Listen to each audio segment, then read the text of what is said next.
नमस्कार दोस्तों, स्वागत है आप सभी का आपके अपने इस यूट्यूब चैनल बाय एमडी धीवर पर। सो दोस्तों, आज का जो हमारा क्लास होने वाला है वो क्लास नंबर 9वां होने वाला है।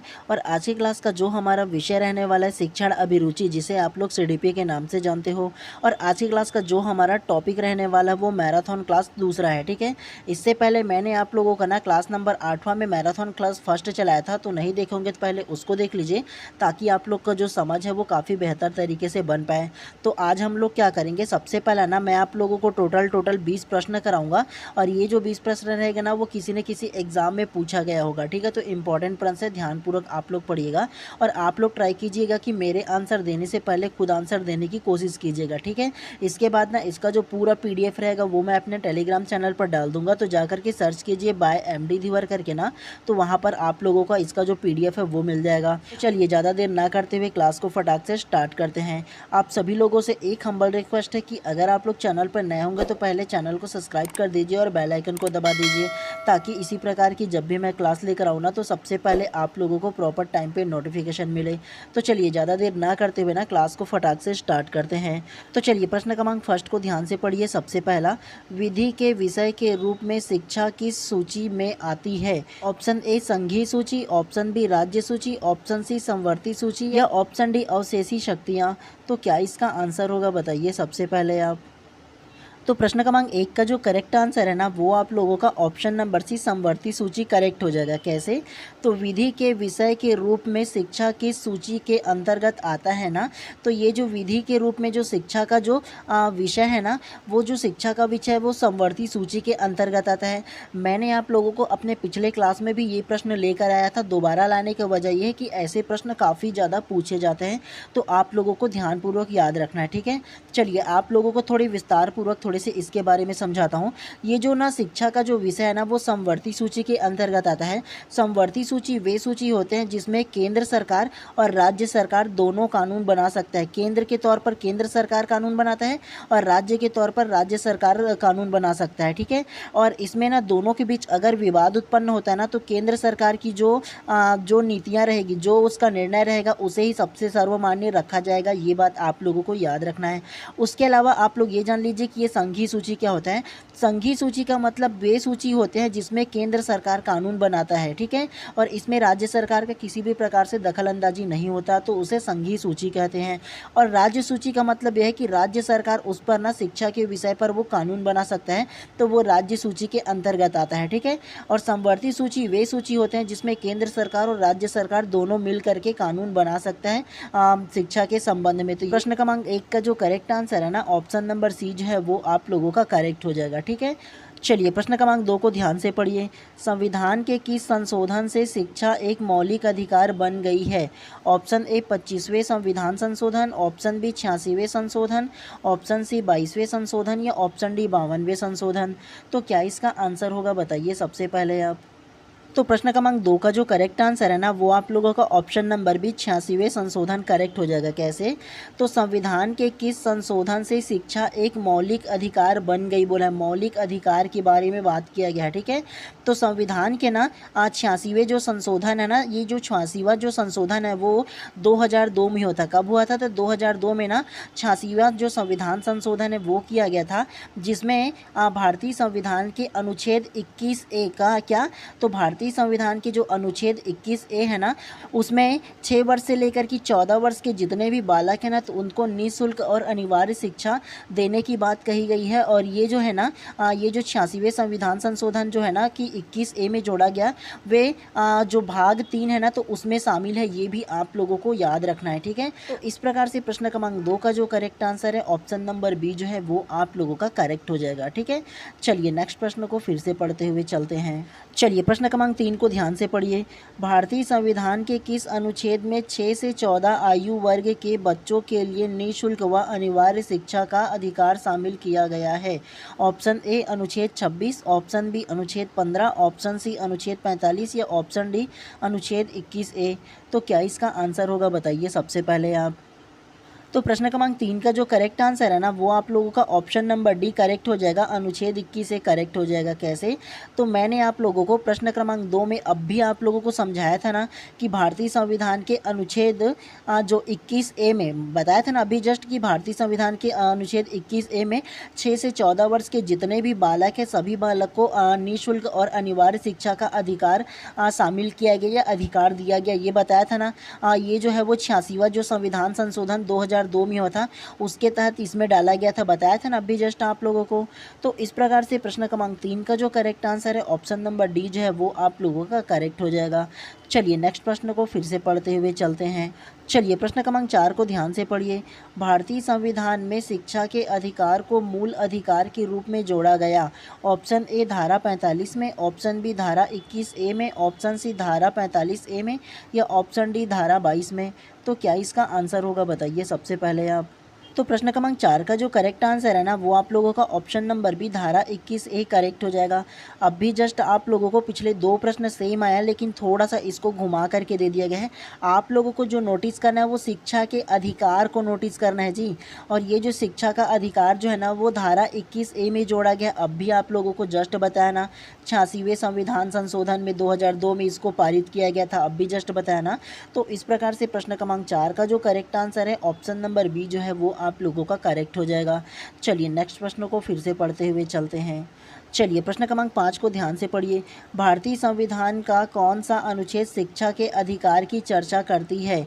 ऑप्शन ए अनुच्छेद 21 है, ऑप्शन बी अनुच्छेद 21 बी, ऑप्शन सी अनुच्छेद 22 सी या ऑप्शन डी अनुच्छेद 23 डी। तो क्या इसका आंसर होगा बताइए सबसे पहले आप।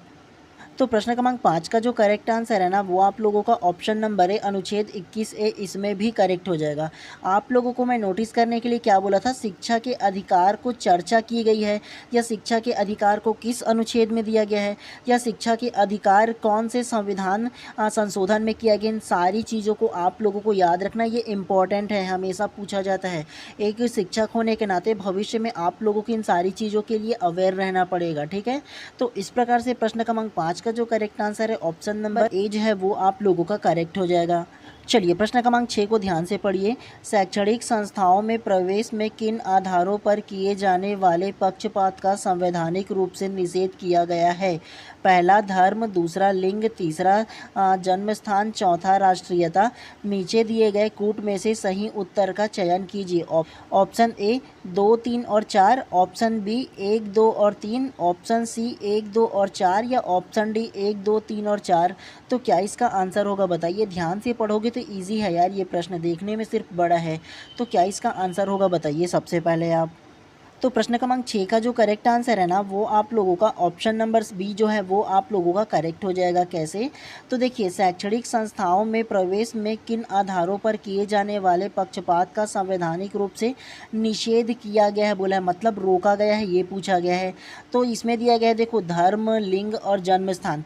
तो सबसे पहला मैं आप लोगों को बता दूं भारतीय संविधान में ना धर्म के आधार पर या लिंग के आधार पर या जन्म स्थान के आधार पर किसी भी प्रकार से भेदभाव नहीं किया जाएगा, इसके लिए निषेध किया गया है, आप लोगों को पता होगा। लेकिन राष्ट्रीयता, नेशनलिटी की कहाँ पर ऐसा लिखा है जी कि राष्ट्रीयता के आधार पर भेदभाव नहीं किया जाएगा? ऐसा कुछ नहीं है, ठीक है। राष्ट्रीयता के आधार पर ये जो ना इसका उल्लेख नहीं किया गया है, ये बात आप लोगों को याद रखना है। लेकिन धर्म, लिंग और जन्म स्थान जो है ना तो उसके आधार पर किसी भी व्यक्ति को से भेदभाव नहीं किया जाएगा, ये बात भारतीय संविधान में वर्णन किया गया है, ठीक है। तो इस प्रकार से प्रश्न क्रमांक 6 का जो करेक्ट आंसर है ऑप्शन नंबर बी जो है वो आप लोगों का करेक्ट हो जाएगा।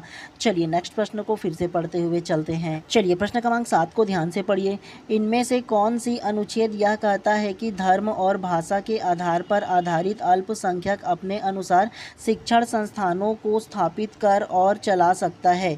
ऑप्शन ए अनुच्छेद 29(1), ऑप्शन बी अनुच्छेद 29(2), ऑप्शन सी अनुच्छेद 30(1) या ऑप्शन डी अनुच्छेद 30(2). तो क्या इसका आंसर होगा बताइए सबसे पहले आप। तो प्रश्न क्रमांक 7 का जो करेक्ट आंसर है ना वो आप लोगों का ऑप्शन नंबर सी अनुच्छेद 30 एक करेक्ट हो जाएगा। कैसे? तो इनमें से कौन सा अनुच्छेद यह कहता है कि धर्म और भाषा के आधार पर आधारित अल्पसंख्यकों को अपने अनुसार शिक्षण संस्थानों को स्थापित कर और चला सकते हैं। मतलब देखो, अल्पसंख्यक जो है ना वो अपने शिक्षण संस्थानों को स्थापित कर सकते हैं और खुद चला सकते हैं। तो ये भारतीय संविधान के अनुच्छेद 30 एक में वर्णन किया गया है। ये बात आप लोगों को याद रखना है। और आप लोगों ने देखा होगा कि जो मुस्लिम वर्ग के जो लोग होते हैं वो उनकी जो अलग संस्थाएं होती हैं आप लोगों ने देखा होगा ना, है ना, मदरसा होता है उनका। और उसी प्रकार से जो सिख और ईसाइयाँ होती हैं ना तो उनका भी एक अपना एक अलग संस्थाएं होता है, अलग स्कूल होता है, आप लोगों ने देखा होगा, है ना। तो ये सारा चीज़ ओपन करने के लिए और चलाने के लिए कौन अधिकार देता है? तो भारतीय संविधान के अनुच्छेद 30 एक जो है ना वो अधिकार देता है कि अल्पसंख्यक वर्ग जो है ना वो अपने अनुसार जो शैक्षणिक संस्था है उसको स्थापना कर सकता है और खुद चला सकता है। ठीक है, तो इस प्रकार से प्रश्न क्रमांक 7 का जो करेक्ट आंसर है ऑप्शन नंबर सी जो है वो आप लोगों का करेक्ट हो जाएगा। चलिए प्रश्न क्रमांक 8 को ध्यान से पढ़िए। प्राथमिक विद्यालय में मिड डे मील कार्यक्रम प्रारंभ करने का मुख्य कारण है। ऑप्शन ए समाज विस्तार करना, ऑप्शन बी रोजगार वृद्धि करना, ऑप्शन सी नामांकन संख्या बढ़ाना या ऑप्शन डी अध्यापकों का विकास। तो क्या इसका आंसर होगा बताइए सबसे पहले आप। तो प्रश्न क्रमांक 8 का जो करेक्ट आंसर है ना वो आप लोगों का ऑप्शन नंबर सी नामांकन संख्या बढ़ाना करेक्ट हो जाएगा। कैसे? तो प्राथमिक विद्यालय में मिड डे मील कार्यक्रम प्रारंभ करने का मुख्य कारण जो है ना वो नामांकन संख्या को बढ़ाना, मतलब बच्चों की जो नामांकन संख्या है, मतलब उसकी जो एडमिशन है ना तो उसको बढ़ाना सबसे ज़्यादा इसका उद्देश्य रखा गया है। ठीक है, तो सबसे पहले मैं आप लोगों को बता दूँ प्राथमिक विद्यालय में ना 15 अगस्त 1995 कब? तो 15 अगस्त 1995 को ना ये जो मिड डे मील कार्यक्रम है उसको शुरुआत किया गया था। और ये मिड डे मील क्या है?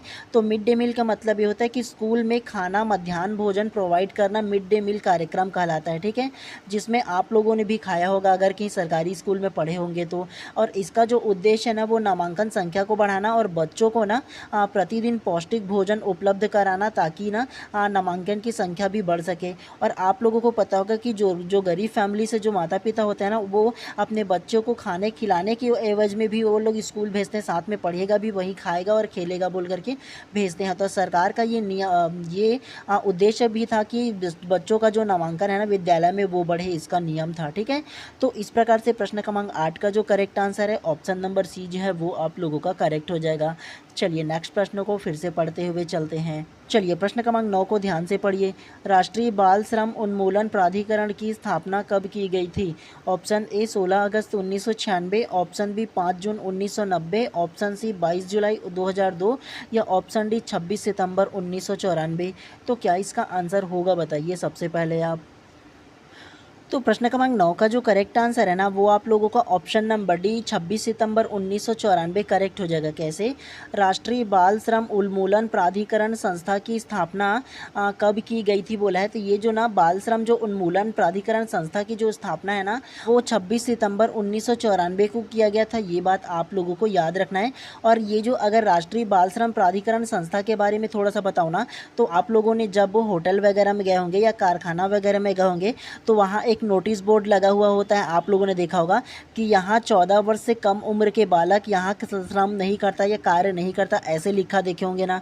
तो भारतीय संविधान में साफ साफ जिक्र किया गया है कि 14 वर्ष के जो नीचे बालक है ना तो उसको किसी भी प्रकार की जोखिम भरा कार्य नहीं कराया जाएगा। ये भारतीय संविधान में खास तौर से लिखित रूप से बनाया गया है और उसके लिए ना राष्ट्रीय बाल श्रम उन्मूलन प्राधिकरण संस्था की भी स्थापना किया गया है। ठीक है, तो इस प्रकार से प्रश्न क्रमांक 9 का जो करेक्ट आंसर है ऑप्शन नंबर डी जो है वो आप लोगों का करेक्ट हो जाएगा। ऐसे फैक्चुअल डेट को आप लोगों को याद रखना है। ठीक है, पूछा जाता है ऐसे क्वेश्चन। चलिए प्रश्न क्रमांक 10 को ध्यान से पढ़िए। भारत में बाल विवाह निषेध अधिनियम किस वर्ष पारित किया गया था? Option A 2006, option B 2008, option C 2011 या ऑप्शन डी 1997। तो क्या इसका आंसर हो सकता है बताइए सबसे पहले आप। तो प्रश्न क्रमांक 10 का जो करेक्ट आंसर है ना वो आप लोगों का ऑप्शन नंबर ए 2006 करेक्ट हो जाएगा। कैसे? भारत में बाल विवाह निषेध अधिनियम किस वर्ष पारित किया गया? तो भारत में बाल विवाह निषेध जो अधिनियम है ना वो 2006 में पारित किया गया, ये बात आप लोगों को याद रखना है। और थोड़े से इसके बारे में मैं आप लोगों को बता देता हूँ, तो ध्यान से सुनिएगा, ठीक है।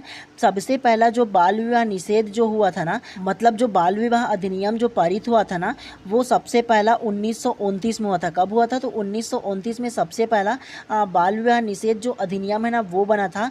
और इसको पारित करने वाला जो था ना, मतलब इसका जो प्रस्ताव देने वाला था ना, वो हरविलास सारदा था। कौन? तो हरविलास जो सारदा है ना वो इसको पारित करने वाला था, मतलब इसका प्रस्ताव देने वाला था, ठीक है। और ये जो हरविलास सारदा है ना, इसी के नाम से 1929 में ना सारदा एक्ट बना था। क्या? तो सारदा एक्ट बना था इसी के नाम से। और ना 2006 तक की वो कंटिन्यू चलता रहा, ये जो बाल विवाह उसके लिए, ठीक है, उसको उन्मूलन के लिए। लेकिन भारत सरकार ने ना 2006 में ये जो सारदा एक्ट नाम था ना, तो उसे हटा करके बाल विवाह निषेध अधिनियम नाम कर दिया गया, ठीक है। तो इसमें साफ साफ बोला गया है कि भारत में बाल विवाह निषेध अधिनियम किस वर्ष पारित किया गया? तो 2006 में पारित किया गया, ये बात आप लोगों को याद रखना है। अगर पूछा जाए कि सबसे पहले किस वर्ष पारित किया गया ना, तो आप लोगों को बताना है 1929 में सबसे पहले पारित किया गया। और इसका प्रस्ताव जो है वो हरविलास सारदा ने दिया था। और इसका जो नाम है 1929 में ना वो सारदा एक्ट के नाम से जाना जाता है।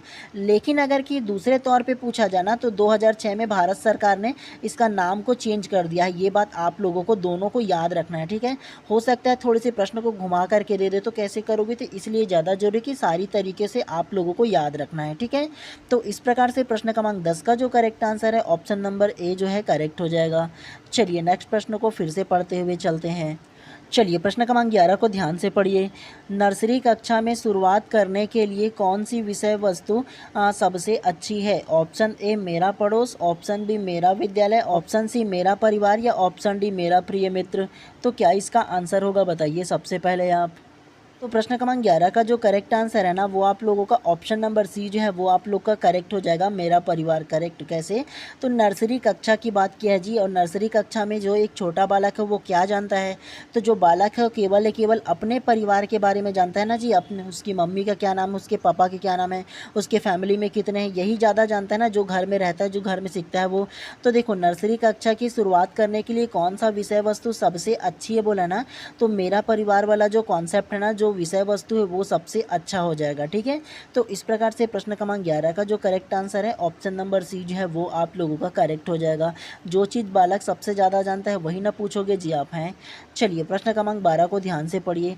खाली स्थान की अवस्था तक बालक की दृष्टि एवं श्रवण इंद्रियां पूर्ण विकसित हो चुकी होती है। ऑप्शन ए 3 अथवा 4 वर्ष, ऑप्शन बी 6 अथवा 7 वर्ष, ऑप्शन सी 8 अथवा 9 वर्ष, या ऑप्शन डी इनमें से कोई नहीं। तो क्या इसका आंसर होगा बताइए, एटलीस्ट गेस तो कीजिए क्या इसका आंसर हो सकता है। प्रश्न क्रमांक 12 का जो करेक्ट आंसर है ना वो आप लोगों का ऑप्शन नंबर ए जो है करेक्ट हो जाएगा। 3 अथवा 4 वर्ष जो है ना वो करेक्ट हो जाएगा। कैसे? तो खाली स्थान अवस्था तक बालक की दृष्टि एवं श्रवण इंद्रियां पूर्ण विकसित हो चुकी होती है। तो 3-4 वर्ष की अवस्था ना करेक्ट हो जाएगा जी, हैं। जो बालक की दृष्टि है मतलब देखने की जो क्षमता है वो, और श्रवण इंद्रियां मतलब सुनने की जो क्षमता है वो पूरी तरह से विकसित हो चुका होता है ना जी, 3-4 वर्ष की उम्र तक के जो बालक है उसका। तो इस प्रकार से प्रश्न क्रमांक 12 का जो करेक्ट आंसर है ऑप्शन नंबर ए जो है वो आप लोगों का करेक्ट हो जाएगा। चलिए प्रश्न क्रमांक 13 को ध्यान से पढ़िए। बाल्यावस्था की अवधारणा से क्या अभिप्राय है? ऑप्शन ए समकालीन सामाजिक संरचनावादी मनोवैज्ञानिकों के अनुसार यह एक सामाजिक संरचना है। ऑप्शन बी यह है कि बच्चे दुष्ट रूप से पैदा होते हैं और उन्हें सभ्य बनाना होता है। ऑप्शन सी यह कि बच्चे शून्य से शुरुआत करते हैं और उसके गुण पूरी तरह से परिवेश द्वारा निर्धारित किए जाते हैं। या ऑप्शन डी यह विभिन्न संस्कृति के संदर्भ में सार्वभौम रूप से समान है। तो क्या इसका आंसर हो सकता है बताइए सबसे पहले आप। तो प्रश्न क्रमांक 13 का जो करेक्ट आंसर है वो आप लोगों का ऑप्शन नंबर ए करेक्ट हो जाएगा। समकालीन सामाजिक संरचनावादी मनोवैज्ञानिकों के अनुसार यह एक सामाजिक संरचना है, करेक्ट हो जाएगा। कैसे? तो बाल्यावस्था की अवधारणा से क्या अभिप्राय है? बच्चे की जो अवधारणा है ना उसके अवस्था की ना, तो उसका क्या अभिप्राय है बोला है। तो इसका जो अभिप्राय है वो समकालीन सामाजिक संरचनावादी जो मनोवैज्ञानिक है ना, तो उसके अनुसार यह एक सामाजिक संरचना, ये करेक्ट हो जाएगा, ठीक है। तो इस प्रकार से प्रश्न क्रमांक 13 का जो करेक्ट आंसर है ऑप्शन नंबर ए जो है वो आप लोगों का करेक्ट हो जाएगा। चलिए नेक्स्ट प्रश्न को फिर से इसी प्रकार से पढ़ते हुए चलते हैं। चलिए प्रश्न क्रमांक 14 को ध्यान से पढ़िए। निम्नलिखित में से मध्य बाल्यावस्था की अवधि का मुख्य प्रमाण चिन्ह कौन सा है?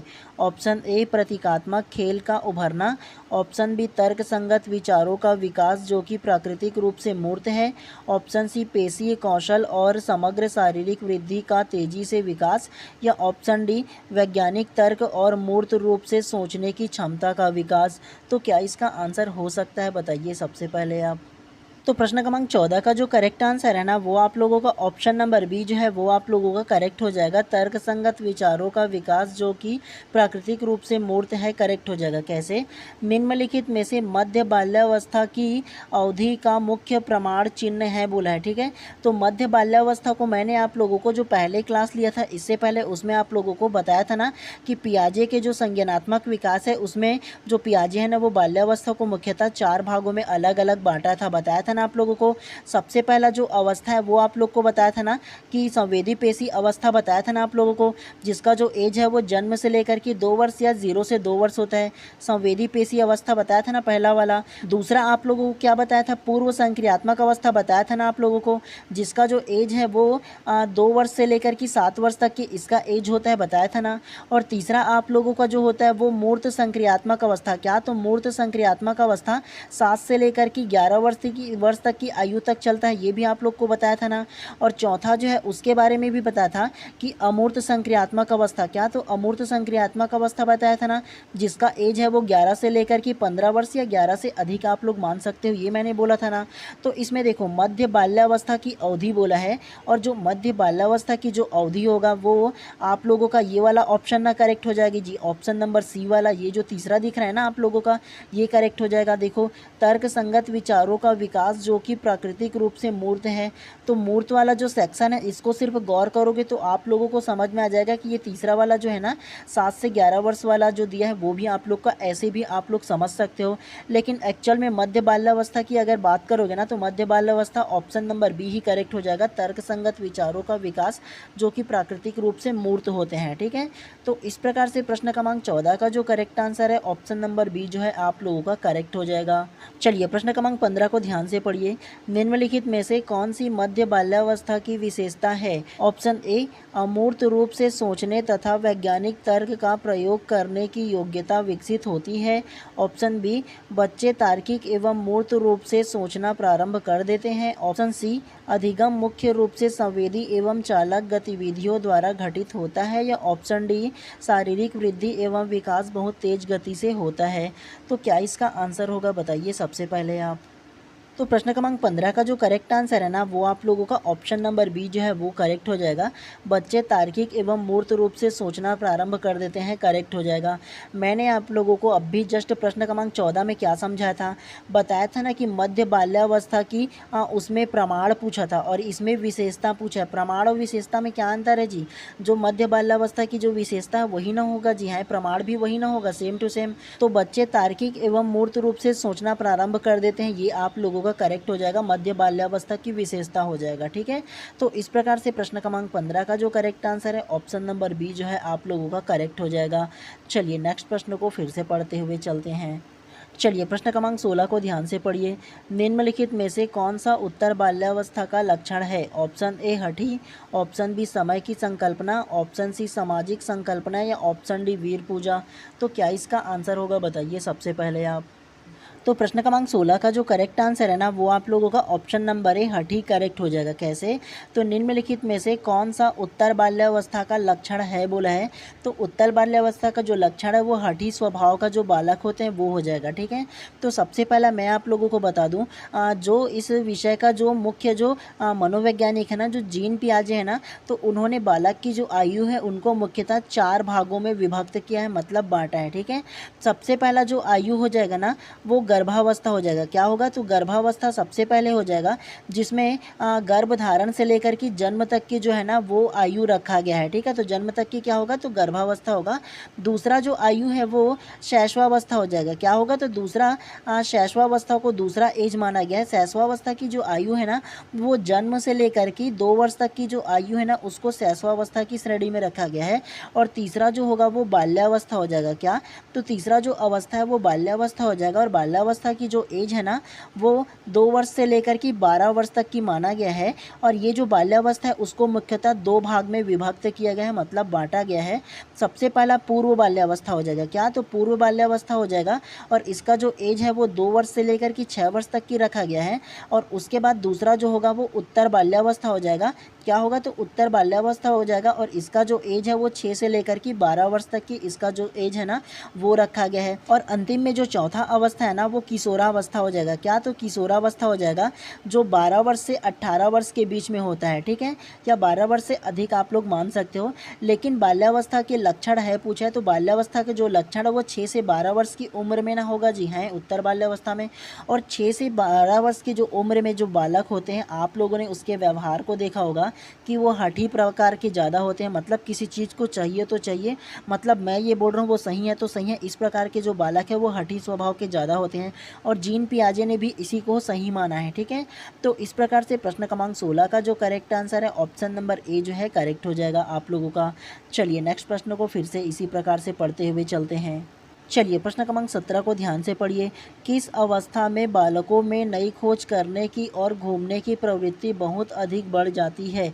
ऑप्शन ए शैशवावस्था, ऑप्शन बी उत्तर बाल्यावस्था, ऑप्शन सी किशोरावस्था या ऑप्शन डी प्रौढ़ावस्था। तो क्या इसका आंसर हो सकता है? बताइए सबसे पहले आप। तो प्रश्न क्रमांक 17 का जो करेक्ट आंसर है ना वो आप लोगों का ऑप्शन नंबर बी उत्तर बाल्यावस्था करेक्ट हो जाएगा। कैसे? किस अवस्था में बालकों में नई खोज करने और घूमने की प्रवृत्ति बहुत अधिक बढ़ जाती है?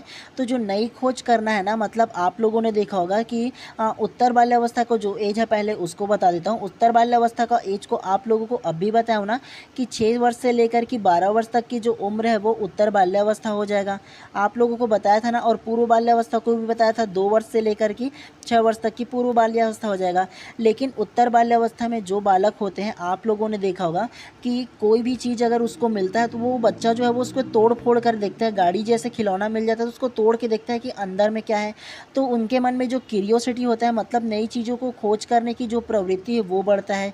उसके अलावा घूमने की जो प्रवृत्ति है मतलब बाहर में आप लोगों देखोगे कि शुरुआती में वो लोग बाहरी जो बच्चे होते हैं उसके साथ घूमने की प्रवृत्ति ज़्यादा बढ़ता है। तो वो उत्तर बाल्यावस्था में सबसे ज़्यादा बढ़ जाता है। ये बात आप लोगों को याद रखना है। तो इस प्रकार से प्रश्न क्रमांक 17 का जो करेक्ट आंसर है ऑप्शन नंबर बी जो है वो आप लोगों का करेक्ट हो जाएगा। चलिए नेक्स्ट प्रश्न को फिर से पढ़ते हुए चलते हैं। चलिए प्रश्न क्रमांक 18 को ध्यान से पढ़िए।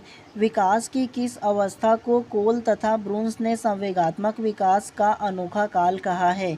ऑप्शन ए बाल्यावस्था, ऑप्शन बी शैशवावस्था, ऑप्शन सी किशोरावस्था या ऑप्शन डी प्रौढ़ावस्था। तो क्या इसका आंसर हो सकता है? बताइए सबसे पहले आप। तो प्रश्न क्रमांक 18 का जो करेक्ट आंसर है ना वो आप लोगों का ऑप्शन नंबर ए जो है वो आप लोगों का करेक्ट हो जाएगा। कैसे? तो विकास की किस अवस्था को कोल एवं ब्रूंस जो नामक जो मनोवैज्ञानिक है ना उसने संवेगात्मक विकास का अनोखा काल कहा है। तो अनोखा काल जो कहा जाता है वो बाल्यावस्था को कहा जाता है। और बाल्यावस्था की जो एज है ना वो 2 वर्ष से लेकर कि 12 वर्ष तक की जो एज है वो बाल्यावस्था कहलाता है। और बाल्यावस्था को 2 भाग में बांटा गया है। मैंने बताया था ना कि पूर्व बाल्यावस्था और उत्तर बाल्यावस्था। पूर्व बाल्यावस्था मतलब 2 वर्ष से लेकर कि 6 वर्ष और उत्तर बाल्यावस्था मतलब 6 वर्ष से लेकर कि 12 वर्ष आप लोग को बताया था ना। तो ये जो बाल्यावस्था है ना उसको अनोखा काल कहा जाता है। ये बात आप लोगों को याद रखना है। और इसी को ना गंदी आयु भी कहा जाता है और इसी को विद्यालय प्रारंभ की आयु भी कहा जाता है। इन दोनों को आप लोगों को याद रखना है। और ये जो कोल एवं ब्रूंस जो नामक मनोवैज्ञानिक है ना इन्होंने बाल्यावस्था को बच्चों की अनोखा काल कहा है। ये बात आप लोगों को याद रखना है। तो इस प्रकार से प्रश्न क्रमांक 18 का जो करेक्ट आंसर है ऑप्शन नंबर ए जो है करेक्ट हो जाएगा। चलिए नेक्स्ट प्रश्न को इसी प्रकार से फिर से पढ़ते हुए चलते हैं। तो ध्यानपूर्वक आप लोग पढ़िएगा। ठीक है, चलिए प्रश्न क्रमांक 19 को ध्यान से पढ़िए। बालक के व्यक्तित्व की नींव किस अवस्था में पड़ती है? ऑप्शन ए शैशवावस्था, ऑप्शन बी गर्भकालीन अवस्था, ऑप्शन सी बचपनावस्था या ऑप्शन डी इनमें से कोई नहीं। तो क्या इसका आंसर होगा? बताइए सबसे पहले आप।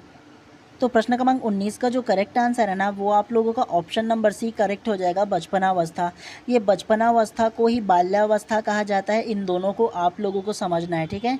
या तो ऑप्शन में बचपनावस्था दे सकता है या फिर बाल्यावस्था दे सकता है, इसमें कंफ्यूज आप लोगों को नहीं होना है। और बालक के व्यक्तित्व की नींव का जो अवस्था है ना वो बचपनावस्था मतलब बाल्यावस्था करेक्ट हो जाएगा। मतलब 2 वर्ष से लेकर के 12 वर्ष तक की जो उम्र होता है ना बालकों की ना, तो वो उसकी व्यक्तित्व का नींव होता है। मतलब जो बनना चाहता है जो बालक ना वो 12 वर्ष की उम्र तक की ना उसमें वो मानसिकता आ जाती है। मतलब वो सारा चीज़ सीख जाता है, चाहे वो नैतिकता के बारे में हो, चाहे वो धर्म के बारे में हो, चाहे राष्ट्रीयता के बारे में हो, चाहे वो सौंदर्यात्मक जो स्थिति है ना उसके बारे में हो, सारी चीज़ों के बारे में जो बालक है वो सीख जाता है, खासतौर से व्यक्तित्व के बारे में, ठीक है। तो इस प्रकार से प्रश्न क्रमांक 19 का जो करेक्ट आंसर है ऑप्शन नंबर सी जो है वो आप लोगों का करेक्ट हो जाएगा। चलिए आज की क्लास के अंतिम प्रश्न को ध्यानपूर्वक पढ़ते हुए चलते हैं, तो ध्यान से आप लोग पढ़िएगा, ठीक है। चलिए प्रश्न क्रमांक 20 को ध्यान से पढ़िए। माँ बाप के साय से बाहर निकल अपने साथी बालकों की संगत को पसंद करना संबंधित है। ऑप्शन ए किशोरावस्था से, ऑप्शन बी पूर्व बाल्यावस्था से, ऑप्शन सी उत्तर बाल्यावस्था से या ऑप्शन डी शैशवावस्था से। तो क्या इसका आंसर हो सकता है बताइए सबसे पहले आप। तो प्रश्न क्रमांक 20 का जो करेक्ट आंसर है ना वो आप लोगों का ऑप्शन नंबर सी जो है वो आप लोगों का करेक्ट हो जाएगा। कैसे? तो माँ बाप के साय से बाहर निकल अपने साथी बालकों की संगत को पसंद करना संबंधित है, तो वो उत्तर बाल्यावस्था से संबंधित है जी। उत्तर बाल्यावस्था का मैंने आज आप लोगों को क्या बताया था, उत्तर बाल्यावस्था का जो एज है वो 6 से लेकर के 12 वर्ष की जो उम्र है वो उत्तर बाल्यावस्था कहलाता है। और उत्तर बाल्यावस्था से ही ना जो बच्चे हैं वो घर से बाहर निकलना शुरू करते हैं, मतलब अच्छे से, और अपने माँ बाप की साया से ज़्यादा ना अपने जो दूसरे साथी बालक है, मतलब उसकी जो साथी संगी जो है ना उसको साथ रहना उनको ज़्यादा पसंद आता है, उनका कहना सबसे ज़्यादा वो मानने लगता है। तो आप लोगों ने देखा होगा जो उसके दोस्त लोग बिहेव करते हैं सेम उसी प्रकार से वो बालक भी बिहेव करता है, और उसके साथ देर रात तक की भी घूमना वो पसंद भी करता है, लड़के लोगों को आप लोगों ने अधिकतर देखा होगा। तो इस प्रकार से प्रश्न क्रमांक 20 का जो करेक्ट आंसर है ऑप्शन नंबर सी जो है आप लोगों का करेक्ट हो जाएगा। तो चलिए आज की क्लास को यहीं पर समाप्त करते हैं, और अगर आप लोग चैनल पर नए होंगे तो चैनल को सब्सक्राइब कर देना और बेल आइकन को दबा देना, ताकि इसी प्रकार की जब भी मैं क्लास लेकर आऊँ सबसे पहले आप लोगों को प्रॉपर टाइम पे नोटिफिकेशन मिले। और आप सभी लोगों को आपकी जो एग्ज़ाम है उसके लिए बहुत बहुत शुभकामनाएं। अच्छे से एग्ज़ाम दिलाइए, स्वस्थ रहिए और मस्त रहिए, ठीक है। चलिए आज शाम को 5 बजे आप लोग का लाइव सेशन होगा, तो इसमें किसी भी प्रकार का आप लोगों को डाउट होगा ना तो बेशक कमेंट करके पूछ लीजिएगा, ठीक है। लाइव सेशन में आप लोगों को जवाब दूंगा मैं, तो ज़रूर ज्वाइन कीजिएगा आप लोग, ठीक है।